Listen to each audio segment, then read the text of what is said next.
अस्सलाम वालेकुम। हमारा जो आज का टॉपिक है वो है एंडोक्राइन सिस्टम। हम एंडोक्राइन सिस्टम के बारे में आज पढ़ेंगे। एंडोक्राइन सिस्टम ग्लैंड से बना हुआ है, सो इसलिए हम सबसे पहले पढ़ेंगे कि ग्लैंड्स क्या होता है। Glands secretory organ that produce secret chemical substance. Glands हमारी पूरी बॉडी में प्रेजेंट होते हैं और बहुत दूर दूर तक एक डिस्टेंस पर एक ग्लैंड प्रेजेंट होता है हमारी फुल बॉडी में। इसे सिक्रेटरी ऑर्गन इसलिए कहते हैं क्योंकि ये सिक्रीट करते हैं, और ये सिक्रीट करते हैं उनको बोलते हैं केमिकल सब्सटेंस। और केमिकल सब्सटेंस कुछ भी हो सकते हैं, जैसा कि hormones, enzyme, juices.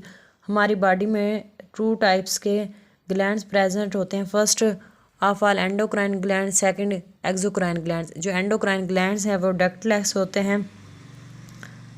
Endocrine glands को हम डक्टलेस ग्लैंड्स भी बोलते हैं। अब आप इसको एक एग्जांपल ले सकते हैं, जैसे कि एक टैप है, इसको पानी को ऑन किया और पानी ऐसे डायरेक्टली बह रहा है, तो इसका मतलब हुआ डक्टलेस है। उसके आगे कुछ भी अटैच नहीं किया, कोई पाइप वगैरह, तो डायरेक्टली एंडोक्राइन तो ये डक्टलेस हुआ। Endocrine endocrine glands directly hormones blood में छोड़ते हैं। ये डक्ट्स के थ्रू नहीं छोड़ते, डायरेक्टली छोड़ते हैं ब्लड में। डायरेक्टली ही अपने हार्मोन्स को सिक्रीट करते हैं। एंडोक्राइन ग्लैंड्स की जो एग्जांपल है इनमें है thyroid, parathyroid, adrenal, pituitary, pineal and thymus gland. अब हम एक्सोक्राइन ग्लैंड्स के बारे में पढ़ते हैं। ये डक्ट, इसमें डक्ट्स मौजूद होती हैं। ये डक्ट्स के थ्रू अपने सिक्रेशन करते हैं। अगर हम उसी टैप के आगे कोई पाइप लगा दें, सो वो जो पानी है वो पाइप के थ्रू जाएगा। सो एक्सोक्राइन ग्लैंड इस तरह फंक्शन करते हैं। एक्सोक्राइन ग्लैंड डक्ट्स के थ्रू सिक्रेट करते हैं सब्सटेंस को। ये हार्मोन्स को सिक्रेट करने के लिए कोई डक्ट्स या पैसेज का इस्तेमाल करते हैं, जैसा कि अपने सिक्रेशन को छोड़ते हैं जीआई ट्रैक में, या रिस्पायरेटरी एपिथेलियम में, या स्किन में। इसके एग्जांपल्स हैं salivary glands, digestive glands, sweat glands and sebaceous glands of skins. So अब हम पढ़ेंगे कि एंडोक्राइन ग्लैंड्स क्या करते हैं।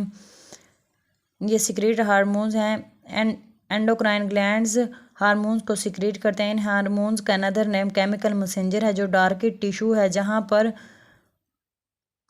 टारगेट सेल का एक्शन परफॉर्म होता है। सो ये हार्मोन्स डायरेक्टली उस टिश्यू पर जाकर टारगेट करेंगे, उसके साथ बाइंड हो जाएंगे, जहाँ पर सेल ग्रोथ और मेटाबॉलिज्म को इन्फ्लुएंस करेगा। जैसा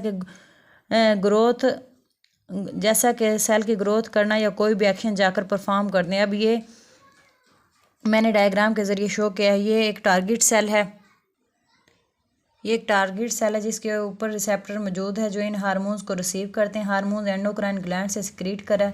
सो जहाँ पर टारगेट सेल, जहाँ पर ज़रूरत है इन हार्मोन्स की, वहाँ पर हार्मोन्स रिसेप्टर के ऊपर जाकर बाइंड हो जाते हैं। अब ये हार्मोन्स सेल ग्रोथ को इन्फ्लुएंस करेगा। ये हार्मोन्स क्या होते हैं? Hormones in response to specific stimulus. Cell से इनको स्टिमुलस मिलता है जब ये रिलीज होते हैं। अराइव एट टारगेट टिश्यू पर पहुंच जाते हैं। बाइंड्स टू स्पेसिफिक रिसेप्टर के साथ बाइंड हो जाते हैं, वहाँ पर अपना एक्शन परफॉर्म करते हैं। जब तक ये एक्शन कंप्लीट नहीं हो जाता तब तक हार्मोन्स का रिलीज होते रहते हैं। उसको बोलते हैं पॉजिटिव फीडबैक मैकेनिज्म। जैसे ही एक्शन ख़त्म होगा, एक्शन रिवर्स हो जाता है, इसको बोलते हैं नेगेटिव फीडबैक मैकेनिज्म। सो हार्मोन्स का रिलीज होना, हार्मोन्स का बंद होना दो तरह से होता है। एक होता है positive feedback mechanism, second negative feedback mechanism.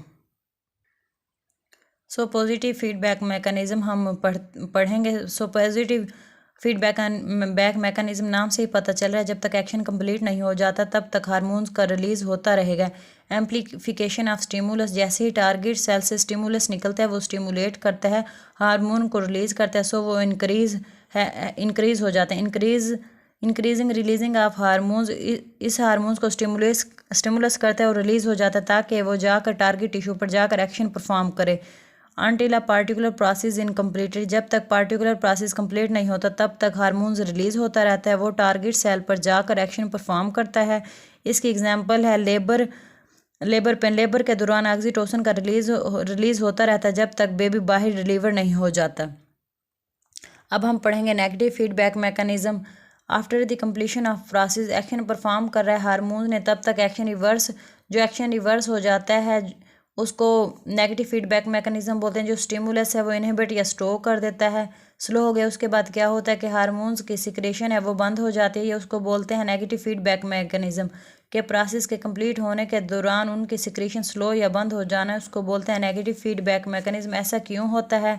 It concern to homeostasis.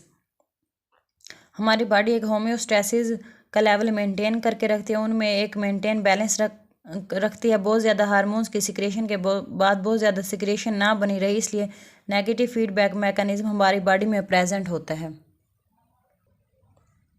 अब हम पढ़ेंगे हमारी बॉडी में अलग अलग रीजन पर कौन से ग्लैंड्स पाए जाते हैं। आई होप ये डायग्राम आपको समझ आ जाएगी। सबसे फर्स्ट हम पढ़ते हैं पाइनियल ग्लैंड। पाइनियल ग्लैंड बहुत ही स्मॉल साइज़ की होती है, जो थर्ड वेंट्रिकुलर है जो ब्रेन में प्रेजेंट होती है उसकी रूफ में प्रेजेंट होती है। So very small in size. Second pituitary gland, ये बहुत ही इंपॉर्टेंट है, इसको मास्टर ग्लैंड भी कहते हैं। इसके दो लोब्स होते हैं, anterior pituitary and posterior pituitary. इन दोनों के दरमियान में एक इंटरमीडिएट लोब प्रेजेंट होती है, इसको मास्टर ग्लैंड इसलिए भी बोलते हैं। दूसरे ग्लैंड्स की बहुत सारी एक्टिविटीज़ को कंट्रोल करता है। देन अब हम थायराइड और पैराथायराइड ग्लैंड पढ़ते हैं। ये हमारी